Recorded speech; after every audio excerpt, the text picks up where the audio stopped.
que for, não vai existir nada igual.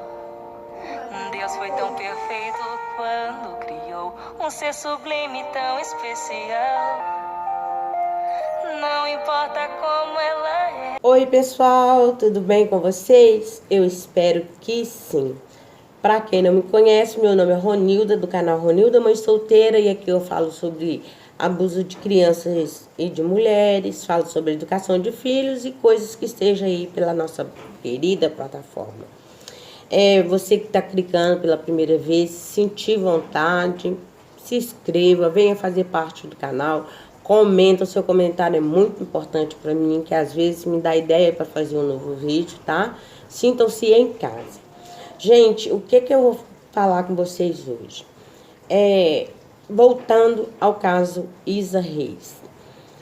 O que a Isa Reis fez, ao meu ver, ao jeito de eu pensar, ao jeito do que aconteceu de fato, ela acha que, tipo assim, o que ela fez foi uma coisinha e que ela merece perdão porque ela é uma pobre coitada, sabe? Então, quando eu falei dela, eu falei pensando e meditando na minha vida. E eu vou contar para vocês.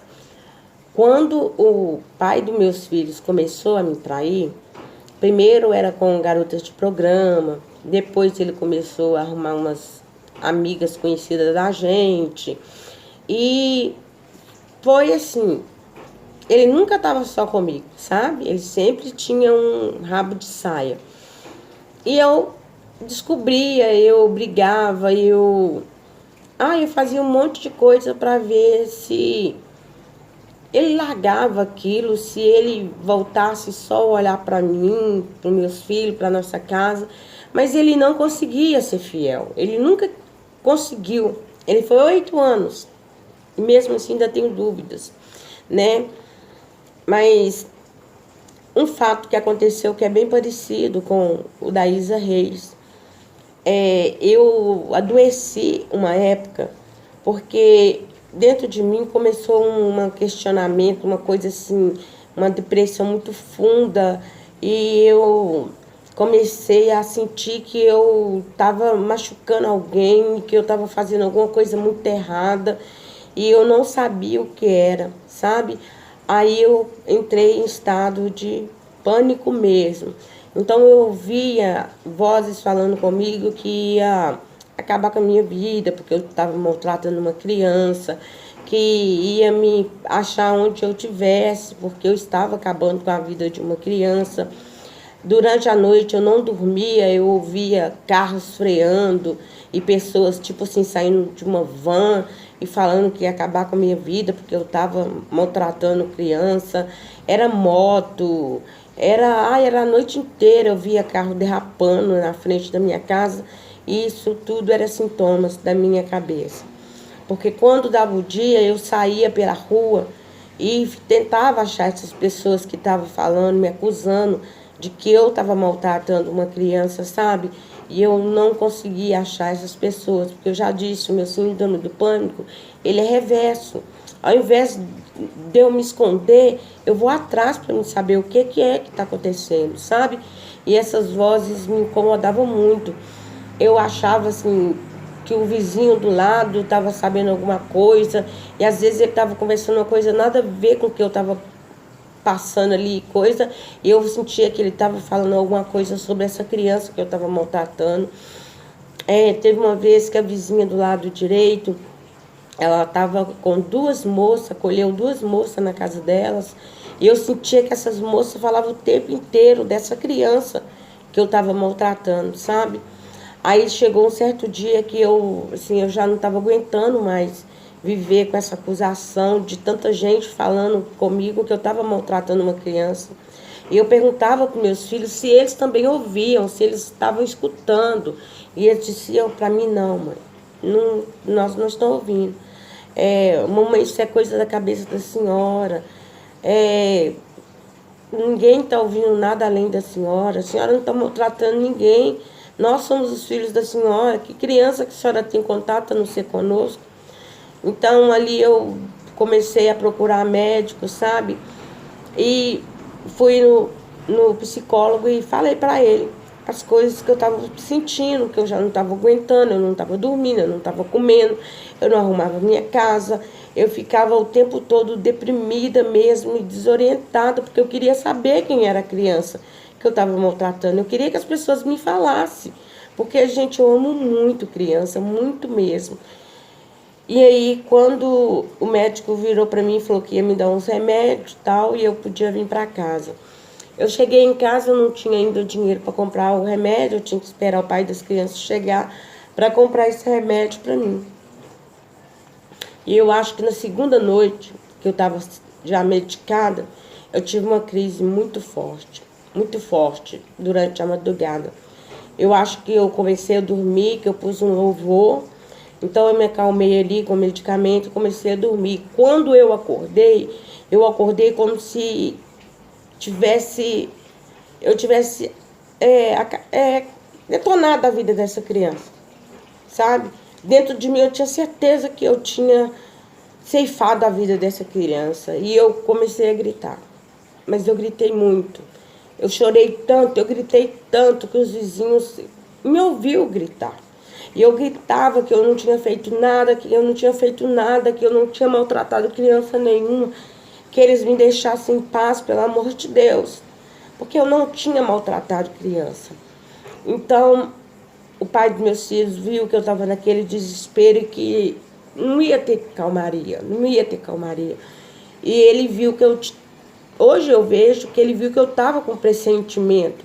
Eu sabia que alguma coisa errada estava acontecendo, mas ele não me falava.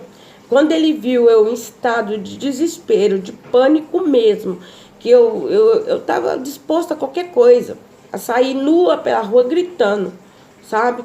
Mas eu ia me defender porque eu não tinha maltratado criança nenhuma, e muito menos ceifado a vida de uma criança. Então ele foi e falou comigo que precisava conversar comigo, mas eu precisava me acalmar.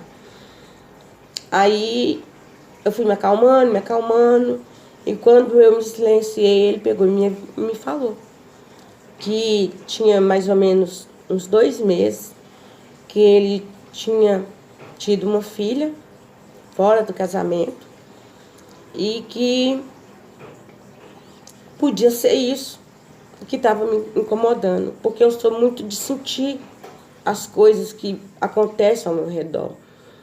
Então ele disse que podia ser isso que estava fazendo com que eu entrasse naquele transe, sabe? E que eu não tinha maltratado criança nenhuma, mas ele sim.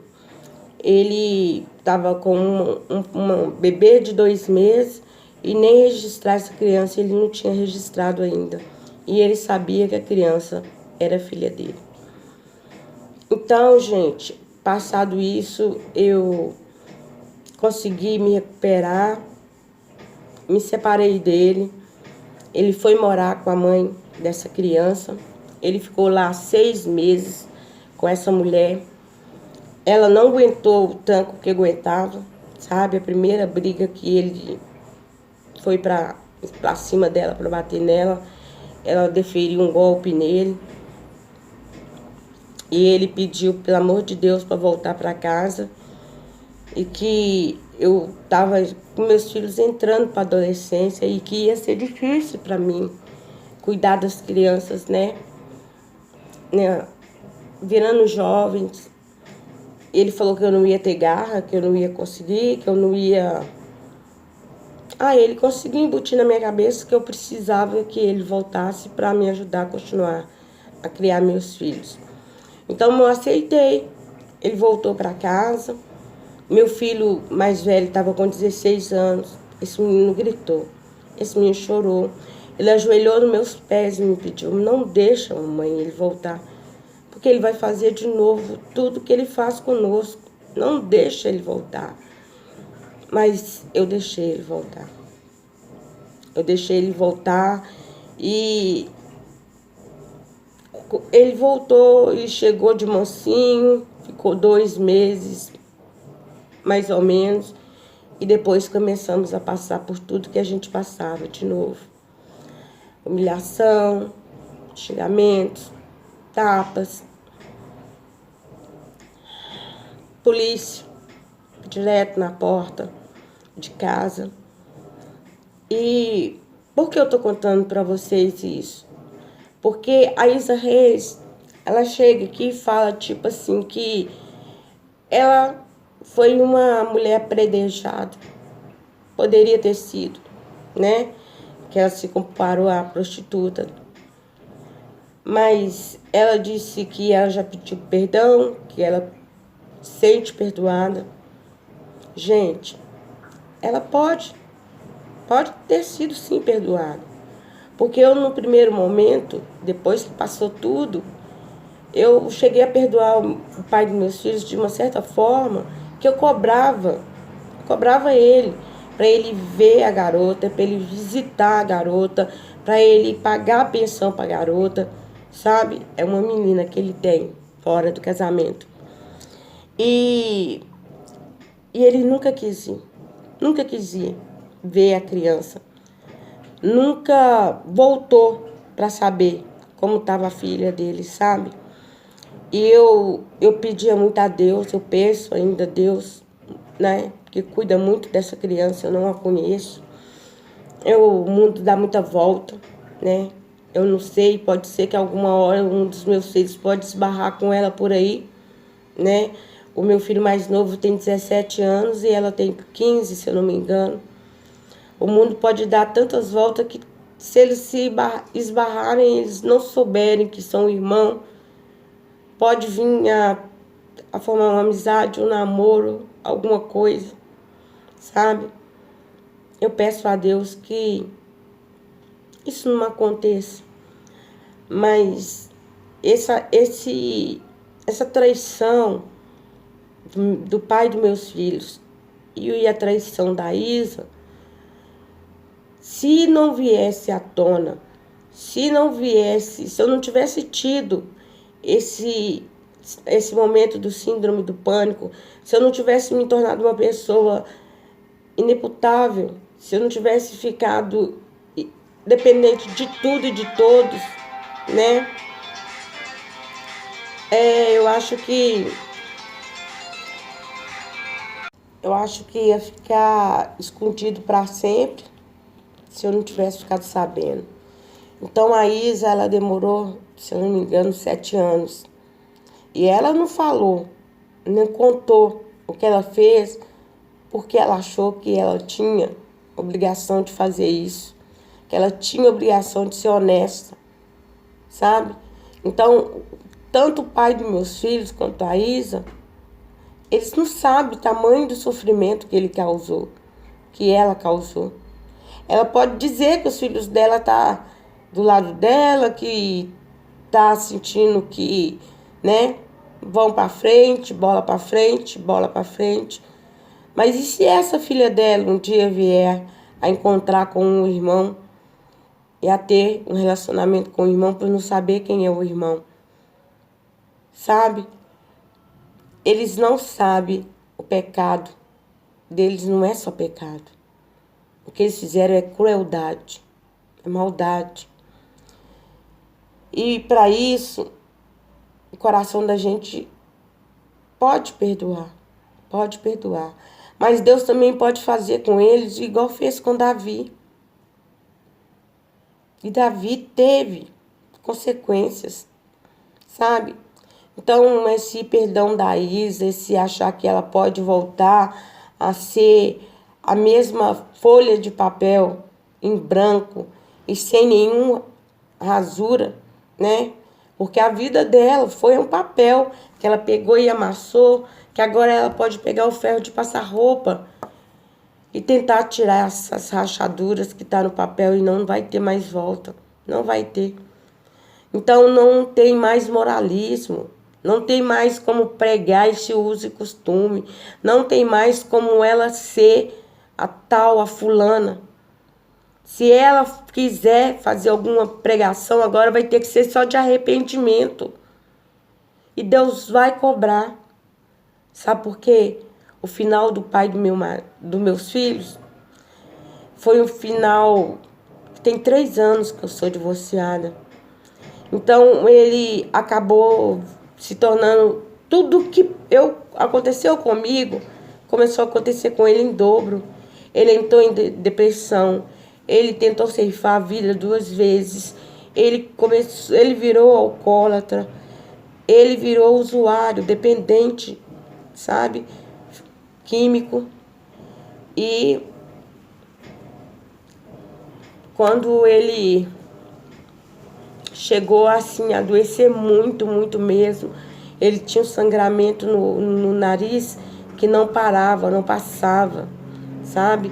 Era uma hemorragia.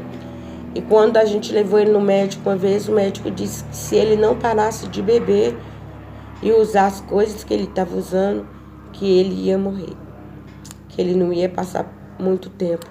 Então Deus cobra isso, viu? E quem acha que é do uso e costume, que pode estar aqui pregando falso moralismo, que pode estar aqui falando coisas e mais coisas, colocando gente com jugo pesado, escuta essa história que eu estou falando. Olha para dentro de vocês, vê se vocês têm essa moral toda. Vê se vocês não deixou restanhos de pecados aí que machucaram outros. Porque quando você machuca você mesmo é uma coisa. Mas quando você detona com a vida de outras pessoas, igual a Isa fez, ela acha que tá puro, tá tudo normal. Não tá e não vai ficar. O pai dos filhos dela, os filhos dela, eles hoje podem ser adolescentes, mas uma hora eles vão jogar na cara dela. E Deus também vai cobrar ela. Então, Isa, não tá nada bem. Você pode voltar a pregar, pode começar a cuspir suas mentiradas, igual você cuspiu nos púlpitos. Porque se você subir no altar, você quebra ele. Mas no púlpito, você nunca mais vai conseguir ter essa falsa moral. Que todos vocês, da maioria, têm uma falsa moral. E ainda fala que é uso e costume, que tem que ser isso e aquilo. Então você magoou, maltratou, pisou em mulheres. O pai dos meus filhos maltratou, machucou, usou. Tanto eu quanto meus filhos. E hoje ele está pagando. Então aqui se faz, aqui se paga. Eu precisava dar esse testemunho, eu precisava falar isso, sabe?